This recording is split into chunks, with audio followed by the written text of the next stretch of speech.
Padre, del Hijo y del Espíritu Santo. Amén. Queridos hermanos, continuamos nuestra reflexión, meditación, explicación de la fe católica y estamos tratando la virtud de la fe.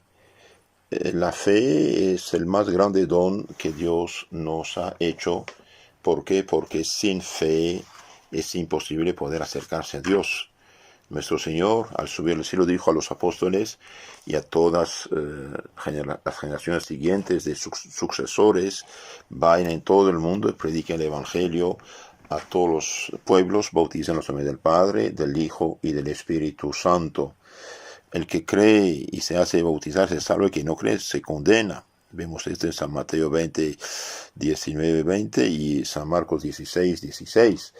En el Catecismo Mayor de la Iglesia Católica, publicado por el Papa San Pío X, pregunta 864, dice: la fe es una virtud sobrenatural, infundida por Dios en nuestra alma, en el momento del bautismo, por ejemplo, y por la cual, apoyados en la autoridad del mismo Dios, creemos que es verdad cuanto Él ha revelado y por medio de la Iglesia nos propone para creerlo. Entonces la Iglesia es la única autoridad en este mundo, la Iglesia Católica, que debe enseñarnos la fe, lo que debemos creer, y no cualquier pobrecito que fundó su secta, que viene a predicarnos Biblia manipulada, falsificada, que ya no es palabra de Dios.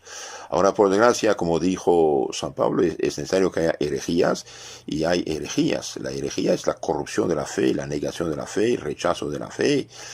Y la charla de hoy se basa en la pregunta siguiente: ¿cuál es la consecuencia de negar un dogma, una verdad de fe revelado por Dios y enseñado por la Iglesia?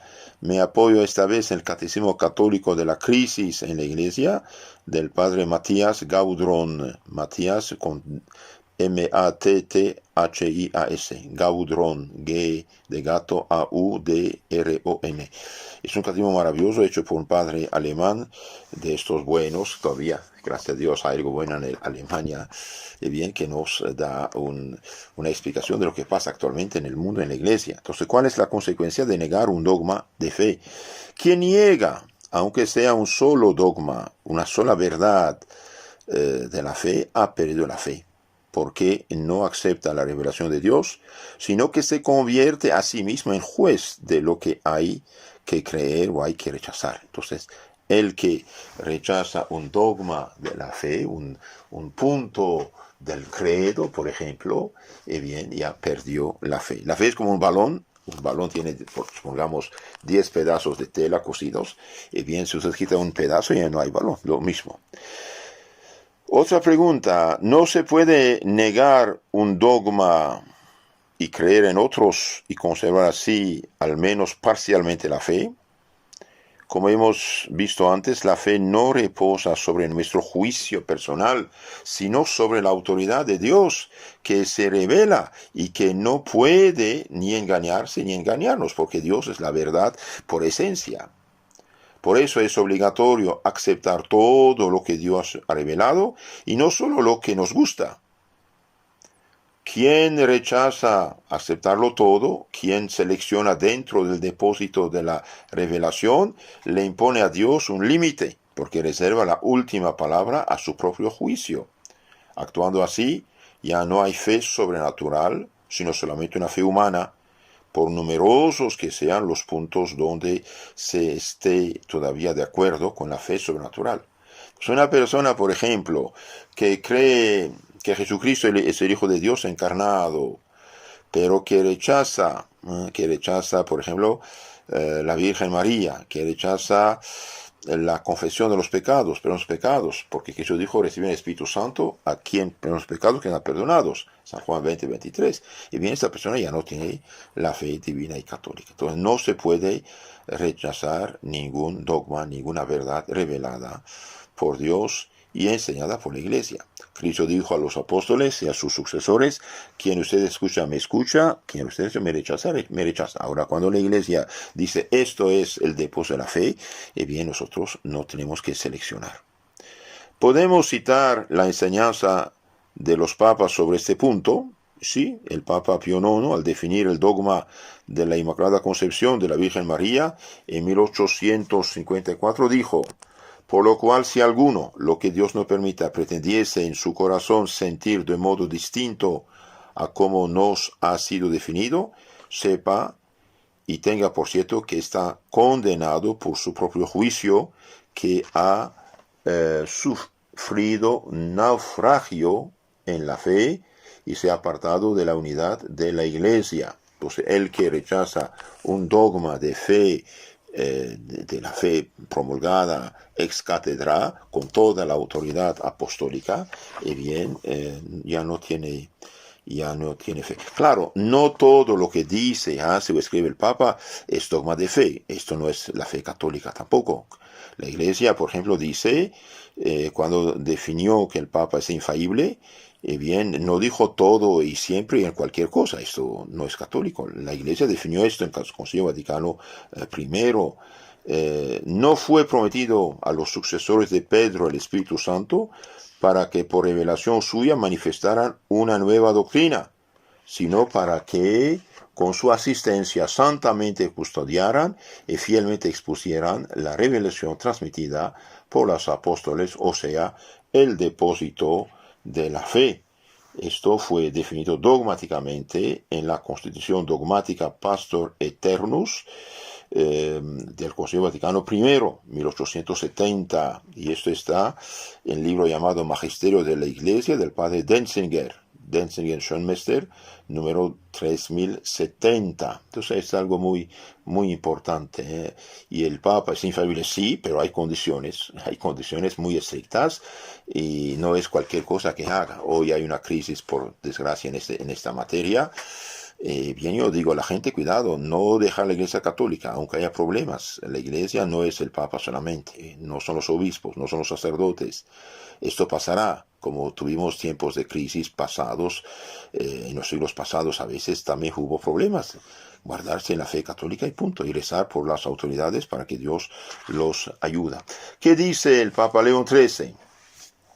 Y bien, el Papa León XIII, hablando de la fe, dice: quien en un solo punto rehúsa su asentimiento a las verdades divinamente reveladas, realmente abdica de toda la fe, pues rehúsa someterse a Dios en cuanto a que es la soberana verdad y el propio motivo de la fe.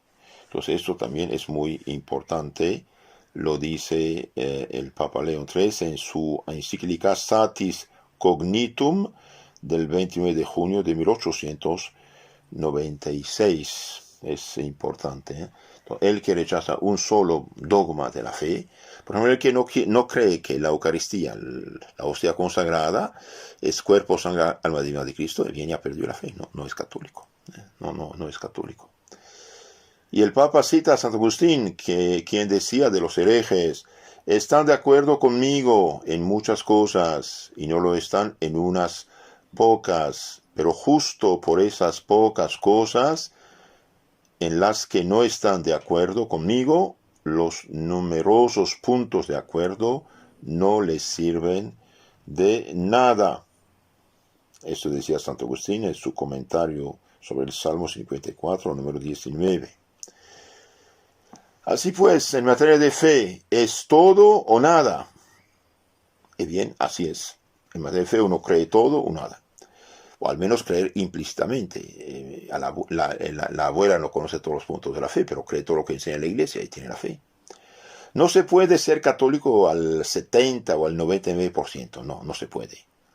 O se acepta toda la revelación o no se la acepta, en cuyo caso uno no tiene sino una fe humana que se ha fabricado él mismo. El hecho de escoger algunas verdades entre el conjunto de las verdades de la fe es lo que se denomina herejía, en griego, elección. Uno hace una elección, uno escoge lo que quiere. Y bien, los protestantes, por desgracia, los que eran católicos antes, ahora protestantes, perdieron la fe divina y católica. Tienen tesoro divino, lo reemplazaron por uno humano. El que rechaza un punto de la fe, perdió la fe. Y por eso el más grande peligro para una familia o un pueblo es perder la fe divina y católica. Y los sacerdotes que dicen todo es igual, no hay problema, están totalmente equivocados. Están totalmente equivocados, y eso lo debemos al ingenuo, irresponsable ecumenismo actual que empezó con Juan 23 por la gracia. Él quería unir y dividió, quizás más de 100 millones de hispanoamericanos ya son protestantes. Yo pienso que más. Qué desgracia, ¿no? Querían unificar a los cristianos dialogando y causaron más bien la dispersión de los católicos. Entonces no se puede ser católico a 70 o 90%. Uno es o no es. Es decir, se acepta todas las verdades de la fe o no se acepta. ¿Qué pensar de ese eslogan tan extendido de que en las relaciones con los cristianos separados debemos mirar más lo que nos une que los que nos separan? Esto es muy corriente en unos lugares. Debemos ver lo que más nos une que lo que nos separa. Y bien, cuando se trata de la fe es absolutamente falso y contrario a la enseñanza tradicional de la Iglesia decir que hay que mirar lo que no nos es común más que lo que nos separa. Se da así la impresión de que las diferencias serían sobre detalles sin importancia cuando se trata en realidad de la plenitud de la verdad revelada. Entonces decir, miremos lo que nos une y dejemos lo demás, bien, es totalmente falso esto. Esto contradice la fe de todos los santos, todos los papas, todos los siglos, todos los concilios dogmáticos. Bien, los que esto dicen, sean quien fueran, bien, están totalmente equivocados. Están llevando a la iglesia a la ruina y son injustos con la iglesia, injustos con los católicos porque devalorizan su fe, e injustos que los no católicos, los demás.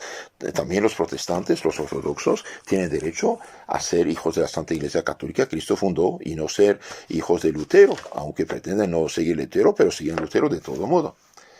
Bien, otra pregunta muy, muy interesante. ¿No es la fe ante todo un sentimiento? Bien, no.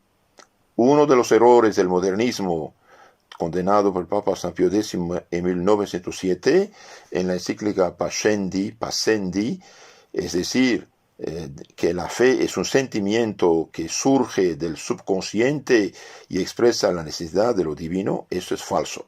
La fe no es un sentimiento, la fe es un conjunto de verdades reveladas por Dios y que nuestra alma recibe y acepta. Claro, Dios nos da la fe en el sentido que el momento del bautismo junto con la gracia, la santidad, bien nos da fe, esperanza, caridad. Por eso es importante alimentar esta fe recibida ya en el bautismo. Es muy importante. La fe no es un sentimiento. Yo creo lo que yo me gusta, no, Señor.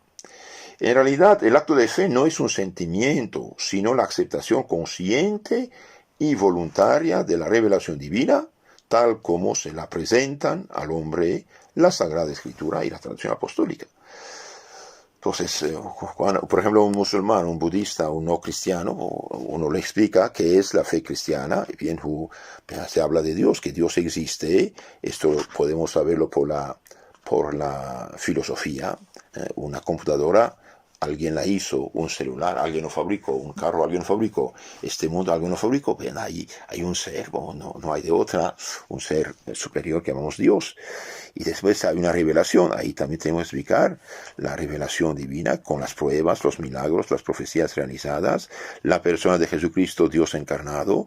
Los evangelios son libros históricos comprobados, por lo tanto, esto prepara y después con la ayuda de Dios da su asentimiento y al bautizarse recibe la virtud de la fe con la gracia y la caridad. Entonces hay una herejía muy, muy peligrosa, tachada de cloaca de todas las herejías por el Papa San Pío X, que se llama el modernismo. El modernismo dice que la fe es un sentimiento. Y hoy los católicos imitan a los protestantes, aplauso, grito, guitarra, me siento bien, o se olvidan que el Satanás puede manifestarse bajo forma de ángel de luz para actuar sobre sus nervios y sentirse muy bien. Segunda Corintios 11, 13, 14. ¿Qué es la revelación para los modernistas? Bien, para los modernistas, la revelación se produce cuando el sentimiento religioso pasa de la esfera del subconsciente a la de la conciencia. La fe no sería entonces sino algo sentimental, subjetivo. La revelación no sería algo venido desde fuera, de lo alto, sino que surgiría del interior del hombre. Bien, eso es totalmente falso. La revelación son verdades reveladas por Dios mismo y enseñadas por la Iglesia. El protestantismo está muy en esto, todo es subjetivo. Yo pienso, yo siento, no me interesa lo que sientes. La fe se comunica. Por eso es importante de rezar el credo cada día. Rezar el credo es un acto de fe grande. ¿Cuál es entonces para los modernistas el papel de Cristo en la revelación? Y bien, esa gente que destruye la iglesia actualmente, no todos, gracias a Dios, todavía hay auténticos católicos, pero también hay muchos falsos empapados de esas doctrinas, que están en universidades, en seminarios. Ese es el problema. Entonces, ¿cuál es para los modernistas el papel de Cristo en la revelación? Para los modernistas, en el origen del cristianismo está la experiencia religiosa de Jesucristo, cuya divinidad queda inmediatamente aparcada, de hecho. Él compartió sus experiencias con otros que a su vez las vivieron, las transmitieron. Eso es falso.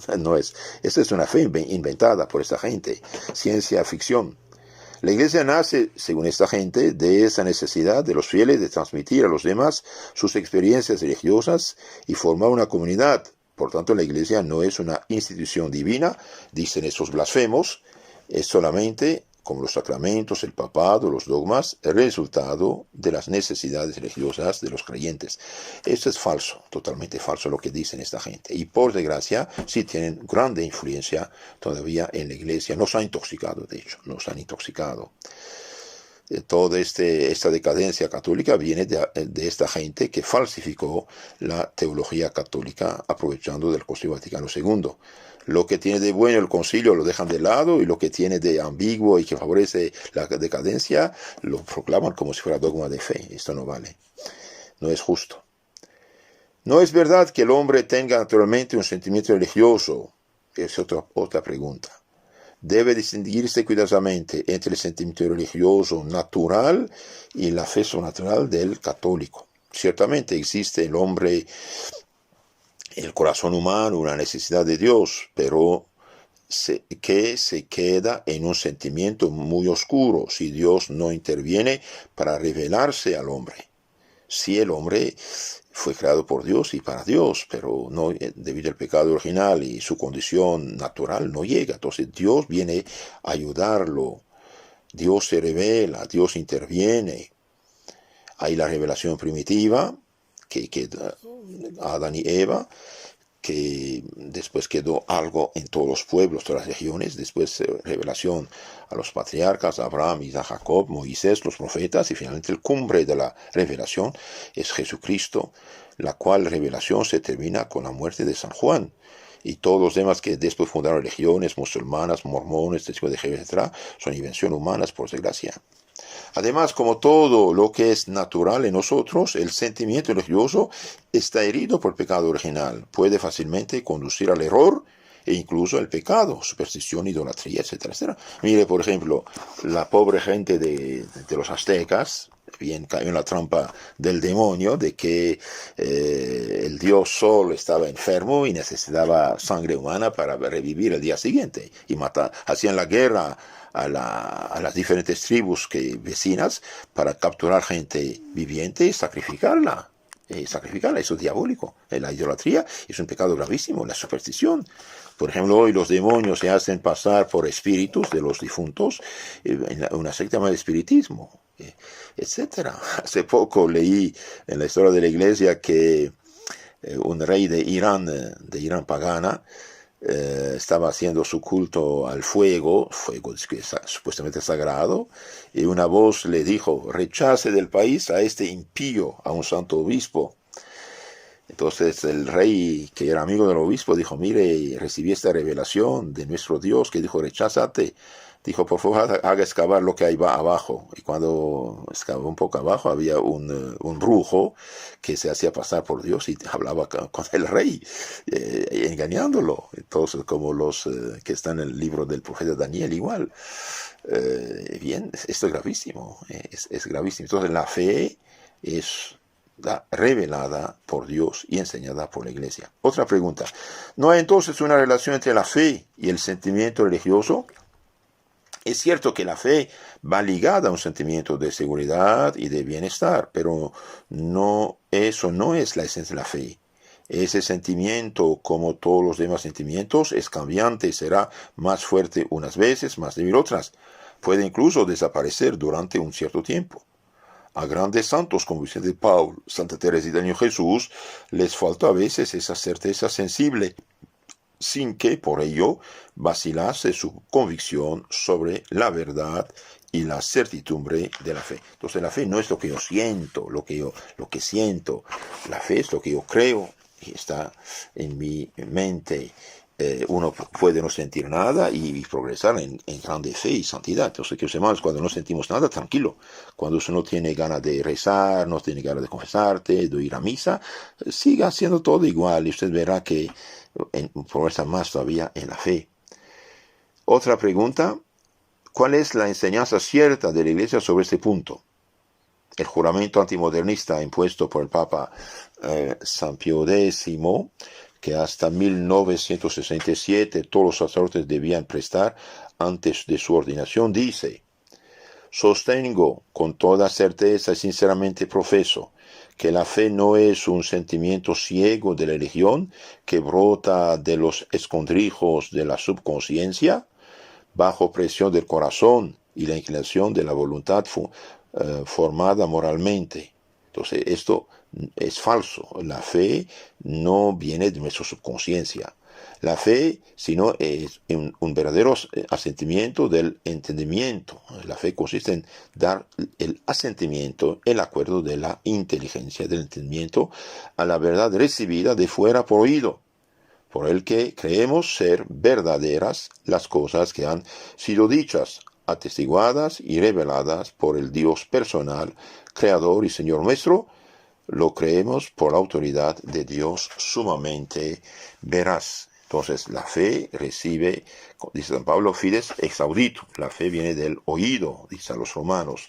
Bien, fue enseñada por Dios a los profetas, después a los apóstoles, y los apóstoles la comunicaron a sus sucesores, los obispos, la Iglesia, que nos enseña estas verdades. Entonces creemos los dogmas de la fe ser verdades que han sido dichas, atestiguadas y reveladas por el Dios personal, Creador y Señor nuestro, y lo creemos por la autoridad de Dios sumamente verdadero, porque Dios no puede ni equivocarse ni engañarnos. Dios es la verdad misma. Dios es la verdad absoluta.